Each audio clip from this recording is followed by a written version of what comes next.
Chinese product में जो made in China का स्टिकर है वो दरअसल चाइना का है ही नहीं, बल्कि वो कोरिया में मैन्युफैक्चर होता है। शायद इसीलिए वो चाइनीज प्रोडक्ट अगर खराब भी हो जाए तो तब भी वो स्टिकर सही सलामत रहता है। दूसरी तरफ ये जो पबजी मोबाइल जिसका इंडिया में इतना ज्यादा क्रेज है, इसी गेम को लेकर ये कहा जा रहा है कि ये एक चाइनीज गेम है। तो ये गेम किस कंट्री का है और इससे किस देश को फायदा हो रहा है वो मैं आपको बाद में बताता हूँ। लेकिन ये गेम जिस कंट्री का कहा जा रहा है यानी कि चाइना का, ये गेम उसी देश में बैंड है। पबजी के अलावा एक और भी गेम है जो इंडिया में बहुत ही पॉपुलर है। अब तक तो आप समझ ही गए होंगे कि मैं फ्री फायर की बात कर रहा हूँ। उस गेम का भी खुलासा होगा आज के इस वीडियो के अंत तक। तो इंडिया चाइना बॉर्डर पर आज के समय क्या चल रहा है ये तो पूरे देश के लोगों को पता है। जिस लड़ाई में हमारे 20 जवान शहीद हो चुके हैं और एक हिंदुस्तानी होने के नाते हमारा फर्ज बनता है कि हम अपनी देश की भलाई के लिए कुछ करें। तो इसीलिए बॉयकॉट चाइना करने से पहले हमें ये जानना चाहिए कि चाइना आखिर इंडिया से नहीं बल्कि पूरे दुनिया से क्या चाहता है। दूसरा, इंडिया में कौन कौन सा प्रोडक्ट इस्तेमाल होता है जो चाइनीज है। इसमें आपके सामने बहुत से ऐसे नाम आएंगे जिसके बारे में आपने उम्मीद भी नहीं किया होगा। तीसरा, बॉयकॉट चाइना को सक्सेसफुल बनाने के लिए हमें क्या करना चाहिए। चाइना का दूसरे देशों के खिलाफ जो सबसे बड़ा हथियार है वो है डंपिंग। यहाँ डंपिंग का मतलब अपने देश के किसी प्रोडक्ट को बाहर के देशों में इतनी कम कॉस्ट में सेल करो कि वहाँ का लोकल प्रोडक्ट बिकना ही बंद हो जाए, जिससे कि उस देश के लोकल बिजनेस को नुकसान होगा और इधर चाइना और भी अमीर होता जाएगा। अब आप सोच रहे होंगे कि इतने कम कॉस्ट में चाइना ऐसे प्रोडक्ट बना कैसे लेता है। तो दोस्तों, ऐसा कर पाने के पीछे चाइना के गवर्नमेंट का सबसे बड़ा हाथ है। चाइना की सरकार अपने देश की कंपनी को खुद से पैसा देती है अगर वो अपने देश के चीजों को बाहर की कंट्री में एक्सपोर्ट करता है। चाइना का दूसरा सबसे बड़ा हथियार है डेट ट्रैप, मतलब दूसरे देशों को कर्ज देकर फंसाना। पहले चाइना दूसरे गरीब देशों में हजारों करोड़ रुपए खर्च करके बड़े बड़े इंफ्रास्ट्रक्चर बनाता है और जब ये गरीब देश लोन वापस नहीं कर पाता तो चाइना उनकी जमीन को खरीद लेता है। इसी स्ट्रेटेजी का इस्तेमाल करके चाइना ने अफ्रीका की कई कंट्रीज जैसे जाम्बिया, केनिया और नाइजीरिया को फंसा चुका है और इसमें अब एशियन कंट्रीज भी शामिल हो रहा है। जैसे कि मालदीव का एक आइलैंड ऑलरेडी चाइना के पास जा चुका है। यहाँ तक हमारे भारत के पड़ोसी श्रीलंका को भी इसने नहीं छोड़ा। श्रीलंका में हेम्बनथोटा हार्बर को चाइना ने लीज पर ले लिया है 99 इयर्स के लिए और इस जगह को चाइना जब चाहे जैसे चाहे अपनी जरूरत के हिसाब से इस्तेमाल कर सकता है, अब चाहे वो इंडिया के अगेंस्ट ही क्यों ना हो। चाइना का तीसरा सबसे बड़ा हथियार है इम्पोर्ट एक्सपोर्ट में अंतर लाना। कहने का मतलब चाइना बहुत ही अग्रेसिवली अपने देश की चीजों को बाहर की कंट्रीज में भेजता है, लेकिन दूसरे देशों से बहुत ही कम चीजें चाइना में घुसने देता है। हालांकि इंपोर्ट एक्सपोर्ट के बीच का जो अंतर है वो समय के साथ घटता हुआ दिख रहा है, लेकिन फिर भी 2019-20 के आंकड़ों को भी अगर हम देखें तो ये अंतर अब भी बहुत ज्यादा है।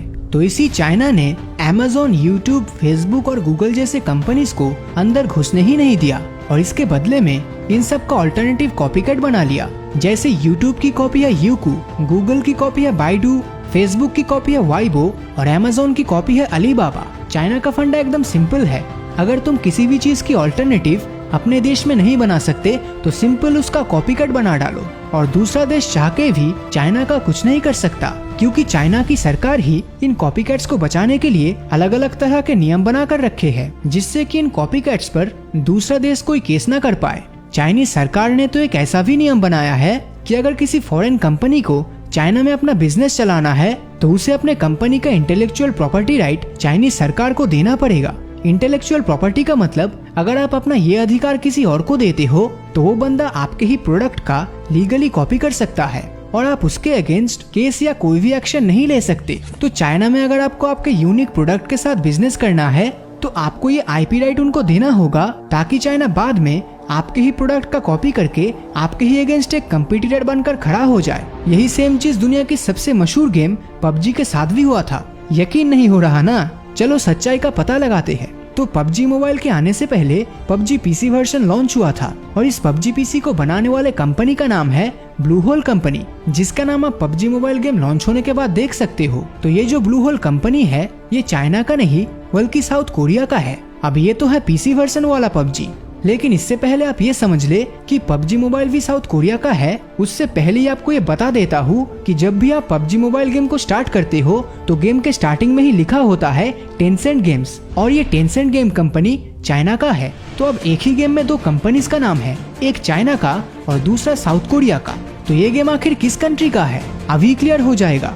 तो जब पबजी कॉर्पोरेशन को अपना बिजनेस चाइना में एक्सपेंड करने के लिए एंटर करना था, तो तब चाइनीज गवर्नमेंट के अकॉर्डिंग आपको अपने गेम का राइट चाइना को देना पड़ेगा। तो बस मौका मिलते ही चाइनीज गवर्नमेंट ने इस पबजी पीसी का मोबाइल वर्जन बना दिया, जिसमें साउथ कोरिया के ब्लू होल कंपनी का भी हिस्सा था।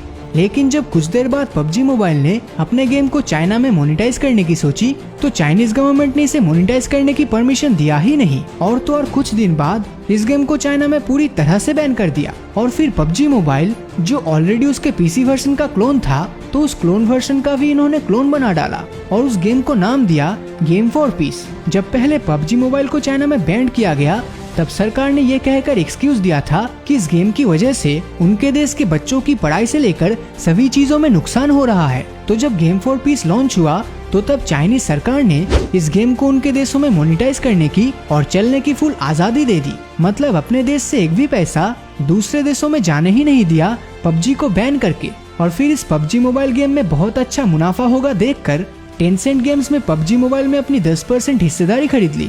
तो जब भी आप पबजी मोबाइल में कोई भी चीज अपने मेहनत के पैसों से खरीदते हो, तो उसका 10% हिस्सा डायरेक्टली चाइना के पास जाता है। तो मॉरल ऑफ द स्टोरी ये होती है कि इसे चाइनीज डेवलपर ने डेवलप करी है। और ये गेम आज के समय दूसरे देशों से पैसे लेने के हिसाब से देखे तो ये 10% चाइनीज है। अब अगर आगे चल के टेंसेंट गेम्स अपनी हिस्सेदारी बढ़ाती है, तो ये 10% 50% भी हो सकता है। अब ये तो आने वाला समय ही बताएगा कि ये कंपनी पूरी तरह से चाइनीज बनती है कि नहीं। लेकिन एक बात बिल्कुल क्लियर है कि पबजी का मोबाइल वर्जन पूरी तरह से साउथ कोरियन नहीं है।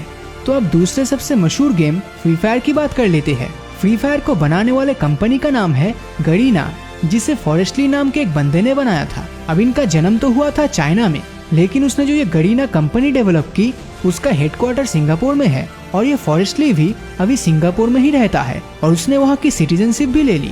अब इसीलिए सभी लोग ये समझते हैं कि फ्री फायर एक चाइनीज गेम नहीं है और ना ही इससे चाइना का कोई फायदा होता है। लेकिन अगर हम गरीना कंपनी के विकिपीडिया पर जाते हैं, तो वहाँ उनके पेरेंट कंपनी सी लिमिटेड का 25.6% हिस्सा टेंसेंट गेम्स के पास है। तो भले ही गरीना एक सिंगापुर कंपनी हो, लेकिन अगर गरीना की पेरेंट कंपनी का ही 25% हिस्सा चाइना के पास है, तो फिर ये नॉन चाइनीज गेम आखिर कैसे हो सकता है। सच तो ये है कि ना तो पबजी मोबाइल पूरी तरह से नॉन चाइनीज कंपनी है और ना ही फ्री फायर। अब अगर ये गेम्स आप नहीं छोड़ सकते, तो एटलीस्ट इनमें पैसा खर्च करना तो अवॉइड कर ही सकते हो। लेकिन कुछ ऐसे चाइनीज एप्लीकेशंस है जिनको आप बहुत ही इजीली रिप्लेस कर पाओगे, और उन चाइनीज एप्लीकेशन का ऑल्टरनेट वर्जन आपके स्क्रीन के सामने है। जरूरत के लिए आप इसका एक स्क्रीनशॉट ले सकते हो।